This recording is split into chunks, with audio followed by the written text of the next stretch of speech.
지금 이란 전쟁으로 중동 전쟁이죠. 국제 정세가 급변을 하고 있는데 이 상황을 보면서 우리에 끼치는 영향이 너무나 크기 때문에 현 상황이 객관적으로 어떤 건지 좀 진단을 요구하시는 분들이 많은데 우리 장군님 보시기에는 중동 전쟁 상황이 좀 어떤 겁니까 지금? 뭐 일단은 이제 그 최대 교전은 일단 멈춘 거죠. 예. 근데 이제 그 뒷배경은 결국엔 이제 협상의 과정 속에서 이제 멈춘 모습으로 보이고, 근데 그 확실하게 이제 트럼프나 이란도 이 전쟁이 다시 일어나는 것은 원치 않는 것 같아요. 아, 그래서 사실은 뭐 계속 그 휴전 기간 연장하면서 그렇죠. 이제 협상 국면에 있는데, 이 협상의 최종 결과를 자기들이 뭔가 유리한 상태로 마무리하고 싶은 거예요. 이 기싸움 상태에 좀 있다. 아, 기싸움 상태에 네. 있는 것이다. 네. 그럼 미국이 지금 트럼프가 계속 이제 말하고 있는 건데 휴전 기간 연장하면서 언제든지 간에 협상은 계속한다는 식의 그런 뉘앙스를 내비치는데 미국은 지금 기다리면 본인들한테 유리하다 이런 판단을 하고 있는 걸까요? 그러니까 이제 저는 이제 거기에 시간표가 두 개가 작동한다고 봐요. 네. 이제 미국이 바라보는 시각은 이제 이 확실하게 이제 유류를 외부에서 통제를 하면 이란의 어떤 유류 저장 능력 뭐 그러다 보면 또 뭐 아, 그 포화가 되고. 유정을 또 막아야 되고 뭐 이런 압박을 되게 받을 것이다. 그리고 한편으로 이란 내부의 경제 사정이 상당히 어려워질 것이다.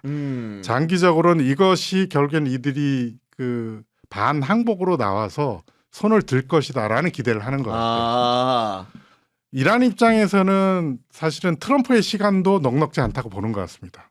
그러니까 트럼프가 60일의 그 의회 승인 없이 군사작전을 할 수 있는 기간이 다가오고 사실 그것을 넘어서면 이제 뭐 그 미국 내 정치적 문제를 트럼프가 해결을 해야 되고, 그다음에 그거를 뭐 억지로 넘어가면 결국 11월 달에 중간 선거에 깊은 영향을 미치고, 그렇게 되면 주도권이 이제 공화당에서 민주당으로 넘어가는 상황까지도 가니까 이란은 아예 이제 장기적으로 그때까지 버티려고 하는 그런 생각도 하지 않느냐. 그래서 미국과 이란 당국의 어떤 시간을 보는 시각이 다른 시간표를 서로 보고 있는 것 같다는 생각이 들어요. 그러니까 서로의 계책에 대해 설명해 주셨는데 그러면 미국의 계책과 이란의 계책, 의원님 보시기에는 어떤 계책이 좀 더 타당성 있게 들리십니까? 근데 이제 트럼프가 최근에 낸 메시지를 다시 한번 살펴보면 이제 또 다른 계산법이 등장하는 게 보이는 게 이렇게 호르무즈가 마비되니까 미국 석유 수출이 하루에 500만 배럴이다. 그것도 좋은 가격에 판다. 이 돈 냄새를 맡아버려. 아, 돈 냄새를 맡다 트럼프가. 아니 트럼프는 항상 혼란스러워도 일관된 지점이 돈과 석유 냄새를 맡는 데는 귀신이라는 거. 이 점은 흔들린 적이 없어요. 근데 석유가 잘 팔리고 지금 파나마 해협 뭐 이런 쪽에 전 세계 유조선이 몰려들어 미국 석유 사가요. 그런데 일단은 다른 거 손해 보는 건 눈에 안 보이고 이게 당장 눈앞에 황금이 있으니까. 거기에다 트럼프 두 아들이 또 군수 회사 드론 회사에 저 대규모 투자를 이번 전쟁 기간에 받아가지고 아들들 돈 벌어, 유정 회사 돈 벌어. 거기에다가 저기 그 호르무즈 해협을 봉쇄하니까 전 세계가 트럼프 입에 매달리는 게 어떤 자기 권력 행사라는 측면에서 효능감을 느끼는 거 아닌가. 내가 지금 중국을 견제하고 있다 이게. 이 호르무즈 해협을 통해 가지고. 그래서 그런 배를 단속하고 있죠 지금. 아니 상해에서 이란 항구로 간 배 내가 납포하고 저거 다 잡아들여. 이렇게 해버리니까 전 세계가 자기를 바라보는 거거든요. 그러니까 이게 트럼프 계산법이라는 게 나의 어떤 그 권력 행사의 효능감, 그 다음에 돈 냄새, 석유 냄새. 사실은 이란 석유는 자기 거라는 이 달콤한 계산이 있다고 봐요. 베네수엘라 갈 때도 그 이유였어요. 그러니까 이런 부분들 때문에 주변에 아청꾼들한테 둘러싸이니까 이런 지옥과 같은 재앙과 같은 국면도 자기 위주로 또 다시 보니까 괜찮아. 이게 최근에 무기한 휴전에 여유 부리는 뒷배경이라고 봐요. 나는. 아니 그리고 저는 절묘한 게 아까 정유회사의 이익, 군수업체 이익 다 알겠는데 또 기가 막히게 밀당을 한 시점들 보잖아요. 주식시장 열리기 전에 밀당 잘합니다 이게. 아니 그러니까 사람들이 트럼프를 보고 미쳤다 그랬는데 내가 보기에는 아직 안 미쳤어요.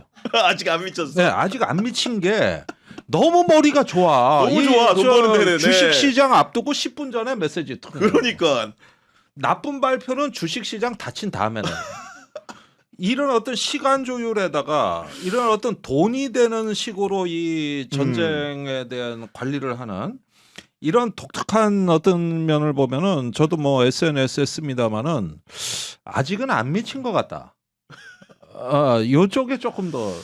그러니까 여러 가지 이제 동맹 관계라든가 국제 관계에 대한 그런 냉철한 정치학적 분석이라기보다는 트럼프 같은 경우에는 자본의 시계를 상당히 잘 쫓는다 이런 생각이 좀 드는 건데 문제는 트럼프가 그런 중동 전쟁을 통해서 자본의 시계를 쫓으면서 우리의 자본의 시계가 굉장히 어려워지는 상황이고 특히나 그런 호르무즈 해협 자체가 봉쇄되고 단속당하면서 우리는 직격탄을 맞고 있는 거 아니겠습니까? 그렇죠. 장군님? 예, 예.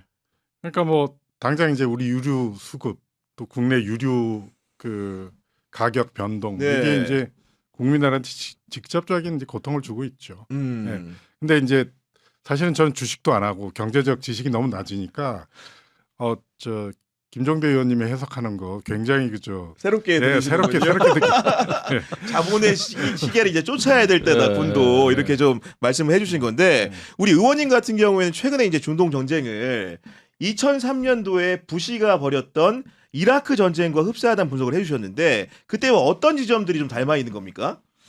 그러니까 일단 그때 RMA라고 군사혁신의 그 첨단 하이테크 기술을 지나치게 맹신하는 도널드 럼스펠드 국방장관이 2003년에 그 저기 바그다드를 침공하면서 소수의 6만 명 정도 되는 병력으로 단기간에 끝낸다고 하니까 이제 육군 참모총장 진짜 프로군인이죠. 에릭 신세키 육군 참모총장이 이걸로는 안 된다. 아 이걸로는 안 된다. 이렇게 쳐들어가면은 이거는 완전한 결정적 승리가 될 수가 없다. 그러니까 럼스펠드가 저 현대전을 모르는 놈 이렇게 해서 잘라버렸어요. 이렇게 하고 그냥 쳐들어가 버린 아 경질을 한 거예요 당시에. 네. 육군 참모총장. 네.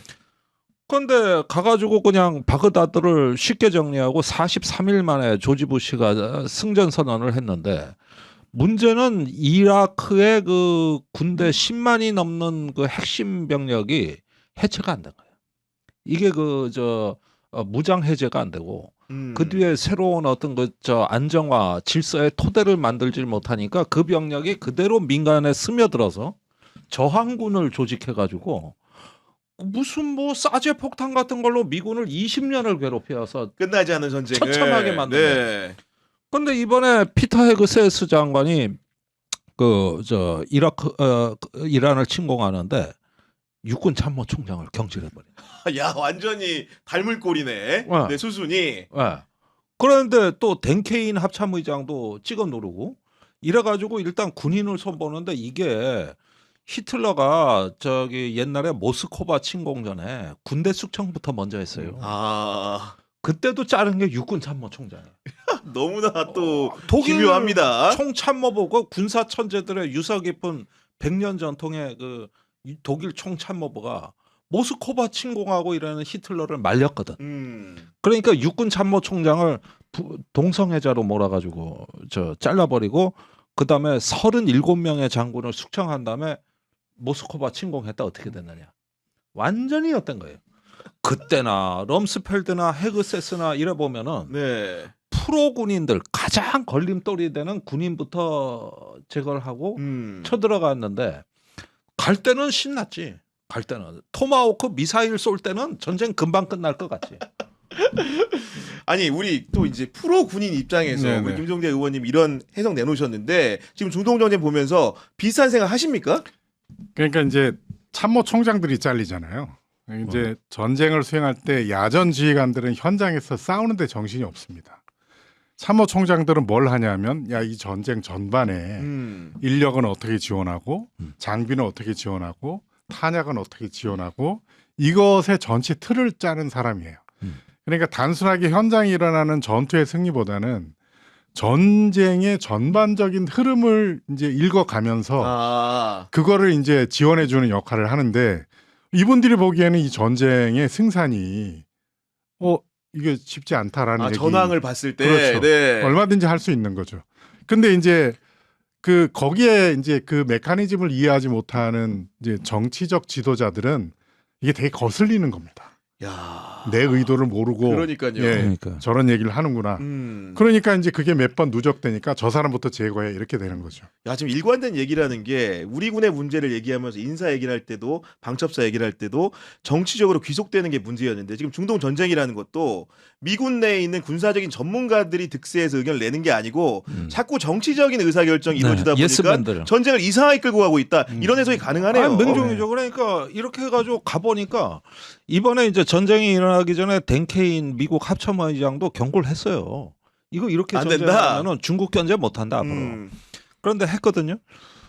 그러고 나서 이제 그 저기 대통령의 의지에 말 한마디에 다 따르고 있는데 그 결과 현장에서 처참한 일이라는 게 우리가 이라크 전쟁 때도 봤습니다마는 그 저기 군수 지원이 제대로 안 되고 또 전략 자산은 많은데 그 저기 저항군을 안정화 작전하는 소화기가 없는 거예요.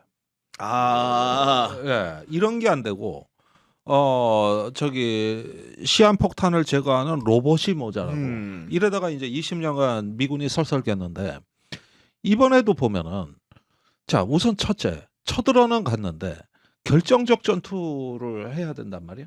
이러면 지상전이나 상륙전을 해야 되는데 이건 아예 선택지에서 배제돼 있어요. 배제돼 있고. 아예 배제돼 예. 그러면 지하로 숨어 있는 걸 밤낮 공중에서 때려.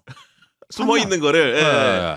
그러니까 이게 저기죠 제거가 안 되고 두 번째는 저기 해협에서 그 좁은 해협 호르무즈 해협이 한 길이가 160km 되더라고요. 한국 해군은요 저기 서해 가면 NLL이라고 있는데 저 길이가 200km예요. 훨씬 거기다 넓군요. 꾸불꾸불한 네. 데다가 섬이에 도서 지역에 무지한히 어려운 거를 한국 해군이 작은 고속정을 주축으로 해서 지난 30년간 여기에 완전히 주도권을 장악했거든. 밑으로 못 내려오게 했으니까. 못 내려오게 예. 하는데? 아니 여기에는 작은 고속정 갖고 되는데 항공모함을 3대나 갖고 가고 구축함을 거의 27척을 갖고 간 미국 군대는 안 돼. 더 짧은 해협인데. 네. 그러면 한국 해군은 되는데 미군은 왜 안 되냐고. 큰 전략 자산이 모자라서가 아니라 연안 전투를 하고 수중 작전을 하고 이러는 그 작고 빠른 기동성 있는 전략이 없어요. 안 돼요. 그렇군요. 그리고 안 되는 데다가 세 번째는 말이요. 저기 이란이 견디는 게 이제 그 드론으로 저 버티는 건데 미군의 드론 방어 체계가 없어. 그러게. 그래가지고 젤렌스키 우크라이나 대통령이 도와준다는 거 아니야 이제 드론 방어 체계. 젤렌스키가 도와줘요. 예. 바뀌었어. 역전됐어. 이제 미국이 도와주는 조력 거야. 관계가. 예. 그러면 지난 4년간 우크라이나 전쟁을 보고도 현대전 준비를 안 했냐. 그런 얘기밖에 안 되기 때문에. 그러니까 이게 그 미군의 해군은 봉쇄 작전을 한다 그랬는데 블루워터 대양 해군에서 하는 거지 브라운워터 연안의 흙탕물에서 전쟁하는 해군이 아니에요.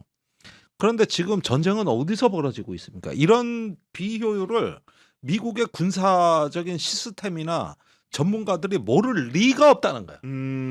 이걸 다 알고도 대통령이 찍어 누르니까 이렇게 된 거야. 자,